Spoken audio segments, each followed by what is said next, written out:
की सामाजिक व्यवस्था, सांस्कृतिक व्यवस्था, शैक्षणिक व्यवस्था और पारिवारिक व्यवस्था को खत्म कर दो, वो देश अपने आप खत्म हो जाएगा। अब यही षड्यंत्र चल रहा है। कैसे चल रहा है? 3 स्टेज पे काम होता है। 25 वर्ष तक की बच्चियों को बिगाड़ने का काम बॉलीवुड अपने टीवी सीरियल के माध्यम से करता है। 25 से 35 वर्ष की शादीशुदा महिलाओं का जीवन और उनके परिवार को बर्बाद करने का काम एकता कपूर जैसी महिलाएं अपने टीवी सीरियल के माध्यम से करती है। और जो नौकरी करती हुई बहन बेटियां महिलाएं हैं, जो कि वर्किंग विमेन हैं, उनका दिमाग खराब करने का काम ये ओटीटी प्लेटफॉर्म्स अपने वेब सीरीज के माध्यम से करता है। कैसे करता है, मैं संक्षिप्त में एक एक उदाहरण देकर आपके समक्ष रखूंगी। और बहुत जरूरी है कि जब हम तो एक साधारण व्यक्ति है, हम संसारिक जीवन में रहते हैं, लेकिन यहां पर जो उपस्थित हमारे संतगण है, महंतगण है, इनके बहुत बड़ा फॉलोअर्स ग्रुप रहता है, बहुत से लोग आते हैं, बहुत सी महिलाएं आती है। ये बात वहां तक पहुंचे क्योंकि वो यहां पर उपस्थित नहीं है, पर हमें पता है कि वीडियो के माध्यम से हमारे संत श्री, हमारे महंत श्री हमारी ये वाणी जो है उन तक पहुंचाएंगे कि कैसे करते हैं। ये एक फिल्म बनाते हैं, 25 वर्ष की तक की बच्चियों को कैसे बिगाड़ना है। हिंदुओं के परिवारों को बिगाड़ने के, तोड़ने के षड्यंत्र चल रहे हैं। और सिर्फ एक हिंदू को नहीं खराब करना है, उसके पूरे के पूरे कुटुंब को बर्बाद कर देना है। तो एक भारत की महिला 2 परिवार को जोड़ती है, मायका पक्ष और ससुराल पक्ष। और हम कहते हैं कि भारत की परिवार व्यवस्था जो है वो मानवता की सबसे बड़ी देन है। तो इसी व्यवस्था को खत्म कर दो। कैसे कर दो? तो ये एक फिल्म बनाते हैं, अतरंगी रे। हमारी क्योंकि दीदी भी यहां उपस्थित है जो कि सेंसर बोर्ड में सदस्य है, तो हम इतना उनसे विनती करेंगे कि हमारी ये बात भी उन तक पहुंचाए।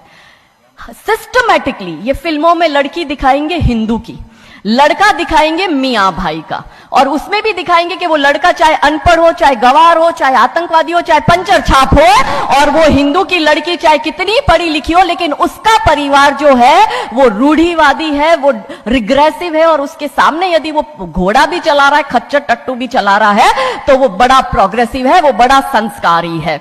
कैसे करते हैं? ये एक फिल्म बनाते हैं, अतरंगी रे। अतरंगी रे फिल्म में जो कि आज की युवा बच्चियों का लेटेस्ट क्रश है, सारा अली खान हीरोइन लेते हैं। हमारी युवा बच्ची इसको फॉलो करती है। उसमें यह दिखाते हैं कि सारा अली खान जो एक मुस्लिम लड़के के प्यार में पड़ जाती है और अपने परिवार से विरोध कर कर, उनसे लड़ झगड़ कर ट्रेन में बैठकर वो भाग जाती है। उसी ट्रेन में एक संवाद होता है उस पिक्चर के हीरो का और उसी हीरोइन का। दोनों अपनी अपनी लव स्टोरी शेयर करते हैं। तो हीरोइन पूछती है हीरो को कि तुम्हारी लव स्टोरी बताओ। तो वो कहता है कि कल मेरी शादी होने वाली है और लव स्टोरी तो मेरी लव स्टोरी है कि मैंने बचपन से जिस लड़की से प्यार किया, जिसके साथ पढ़ाई की, जिसके साथ मैं बढ़ा हुआ, उसी लड़की से मेरी बचपन की मित्र जो मेरे समाज की है, जो मेरे गांव की है, उसके साथ ही मेरी शादी होने वाली है। तो वो हीरोइन कहती है अरे ये और कोई लव स्टोरी है, ये लव स्टोरी नहीं हो सकती। तो हीरो पूछता है तो फिर क्या हो सकती है लव स्टोरी? तो वो कहती है कि मैंने एक मुस्लिम लड़के से प्यार किया है, मैं ठाकुरों की लड़की हूं, पूरा समाज, पूरा घर, पूरा परिवार मेरे खिलाफ है और मैं उन सबको ठोकर मारकर, उनकी भावनाओं को ठोकर मारकर अभी ट्रेन में बैठकर भाग रही हूं उस लड़के से शादी करने के लिए। और वो हीरोइन वहां पे डायलॉग देती है कि लव स्टोरी तो मेरी लव स्टोरी है कि मैं ठाकुर की लड़की और वो कतई मियां भाई, और ये है असली लव स्टोरी। तब हमारी 13, 14, 15 साल की युवा बच्ची, जिसके शरीर में हार्मोन्स चेंज होते हैं, आकर्षण होता है विपरीत व्यक्ति के लिए, तब वो आकर्षण में ये सोचती है कि हिंदू होके हिंदू बॉयफ्रेंड नहीं रखना, हिंदू होके हिंदू से प्यार नहीं करना। आप इतिहास में छपेगी, आपकी लव स्टोरी तभी बनेगी जब आप किसी मियां भाई से प्यार करेगी और उससे शादी करेगी। तो कैसे सिस्टमैटिकली ये स्लो पॉइजन बॉलीवुड की फिल्मों के माध्यम से फ्रेजाइल माइंड में डाला जा रहा है। और आज देखो कि क्यों समाज में लव जिहाद के इतने केस बन रहे हैं, और उसका सबसे बड़ा और मुख्य कारण बॉलीवुड है, क्योंकि इन बॉलीवुड वालों ने हमारी बेटियों को हादी रानी और रानी चिन्नमा रानी अब्बा का नहीं दिखाया। इन बॉलीवुड वालों ने हमारी बेटियों को करीना खान दिखाया है ताकि वो अपनी कोख से तैमूर और जहांगीर पैदा करे। ये बॉलीवुड वाले लव स्टोरी पर फिल्म बनानी है तो ये हादी रानी और राजा रावत सिंह चुड़ावत पर क्यों नहीं बनाते? मैं आपको उनकी कथा शॉर्ट में करती हूं कि राजा रावत का शादी जो होता है वो हादी रानी से होता है, मेवाड़ के राजा है, और औरंगजेब की सेना आक्रमण करने आती है। और जब औरंगजेब की सेना आती है तो राजा रावत सिंह का 2 दिन पहले ही विवाह हुआ होता है हादी रानी से। तो राजा जी की इच्छा नहीं होती कि मैं युद्ध लड़ने जाऊं, तो हादी रानी बड़े क्रोधित होते, वो कहते तुम मेरी चिंता छोड़ो, तुम अभी इस मातृभूमि की रक्षा के लिए, इस धर्म की रक्षा के लिए आप युद्ध भूमि में जाओ और आप मेरी चिंता मत करना। यदि आप बलिदान भी हो जाओगे तो मैं प्राउडली अपने आप को आपकी विधवा कहूंगी। तब राजा रावत युद्ध लड़ने जाते हैं। युद्ध भूमि में राजा रावत जी को हादी रानी की बहुत याद आती है, क्योंकि नई नई शादी हुई होती है, तो नई बियाई दुल्हन को छोड़ के आए होते हैं, तो बहुत याद करते हैं। तो वो अपने दूत को कहते हैं अभी सेना आने में समय होता है और युद्ध में भी समय होता है, तो वो कहते हैं अपने दूत को कि जा तू रानी सा के पास जा महल में और उनसे कहे कि राजा जी को आपकी बहुत याद आ रही है, आप अपनी कोई एक निशानी उनके लिए भेजो।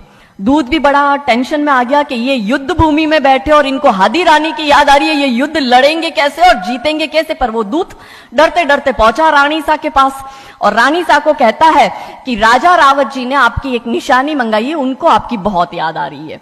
तो रानी सा बहुत क्रोधित हो जाते कि ये मेरा पति कैसा, ये युद्ध लड़ेगा कैसे, औरंगजेब की इतनी बड़ी विशाल सेना है, यदि जहां युद्ध भूमि में बैठकर उसको रणनीति बनानी है वहां वो मेरी निशानी मंगवा रहा है। तब हमारी हादी रानी क्रोधित होती है, हाथ में तलवार लेती है, अपनी गर्दन काटती है, थाल में सजा के दूत को देती है और कहती है जा तेरे राजा को जाके दे देना मेरी निशानी। तब वो दूत युद्ध भूमि में जाता है, राजा जी को हादी रानी की निशानी यानी कि उनका कटा हुआ मुख देता है। राजा जी बड़े दुखी हो जाते हैं, उनको लगता है उनसे बहुत बड़ी गलती हो गई। राजा जी रानी की अंतिम इच्छा समझ जाते हैं, रानी जी के लंबे बाल होते हैं, उन बाल की वो माला बनाते हैं, उनके मुख की माला बनाते, वो युद्ध लड़ते हैं, औरंगजेब से युद्ध जीतते हैं और जीतने के बाद राजा रावत वहीं युद्ध भूमि में अपना बलिदान देते, अपनी गर्दन काटकर वहीं अपने जीवन का त्याग करते हैं। यह है लव स्टोरी। पर बॉलीवुड इस पर फिल्म नहीं बनाएगी कि इतिहास चुराए नहीं है, हमने इतिहास बनाए हैं और लाखों शीश कटे हैं रण में, तब जाके हिंदू कहलाए हैं। ये महान गौरवशाली इतिहास हमारा, पर बॉलीवुड इसका इतिहास हमारे समक्ष आने नहीं देता। अब रहा 25 से 35 वर्ष की महिला, कैसे बिगाड़ती है एकता कपूर। वही sari, typical dress, typical getup, पीछे उसकी सीरियल में एकता कपूर की सीरियल में पीछे बहुत बड़ी अंबे मां की मूर्ति। दिखाएंगे कैसे हिंदू महिला को, क्योंकि परिवार खत्म करना है हिंदुओं का। तो वो एक से प्यार करेगी, शादी दूसरे से करेगी, जीवन में तीसरा पुरुष आएगा, फिर दूसरा मर जाएगा, फिर उसको चौथा पसंद आने लगेगा, फिर जो मर गया वो जिंदा हो जाएगा, फिर कंफ्यूज हो जाएगी किसके साथ जाऊं, दूसरे के साथ कि चौथे के साथ। क्या हमारी भारतीय महिलाएं, क्या हमारी हिंदू महिलाएं, सबसे बड़ा प्रश्न यह है कि क्या हम 4-4 पुरुषों के साथ अफेयर करते हैं? क्या ये हमारा सम्मान है? और अगर यदि हम सब एक होकर इसके लिए नहीं बोलेंगे तो ये आवाज नहीं उठेगी। और दुख की बात यह है कि ऐसी एकता कपूर जैसी महिलाएं जो घर तोड़ने का काम कर रही है, इनको पद्मश्री अवार्ड मिल जाता है। कैसे मिलता है? भारत सरकार से इस भूमि पर खड़े होकर मैं निवेदन करती हूं कि आप ऐसी महिलाओं के पद्मश्री वापस लो, क्योंकि ये महिलाएं हिंदू परिवारों के मकान, घर तोड़ने का काम कर रही है। और तीसरा और अंतिम, नौकरी करने वाली बहनों का दिमाग कैसे खराब करना है। तो ओटीटी प्लेटफॉर्म के माध्यम से ये दिखाएंगे कि यदि आप नौकरी कर रही है तो आपके सास ससुर आपके पैर की जूती, आपका पति आपके पैर की जूती। बच्चा पैदा करने के लिए आपको किसी से शादी करने की जरूरत नहीं है, आपको ससुराल व्यवस्था में रहने की जरूरत नहीं है।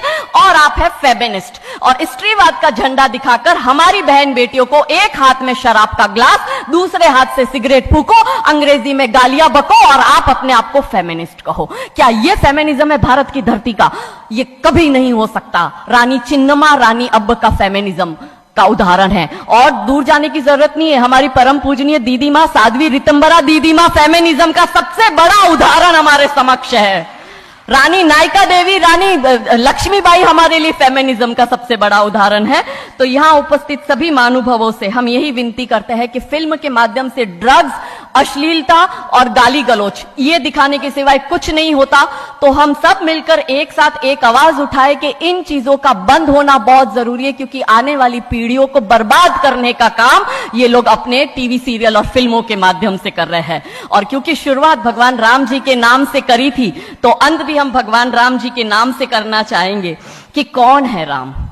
राम जो है चेतना है, बिंदु है, बिंदु जिससे प्रस्फुटित है तेज, तेज जो कि इस समस्त सृष्टि की रचना की कल्पना का हेतु है, अनाम है, अनाम जो है पंक्ति में प्रथम, प्रथम है धर्म धैर्य का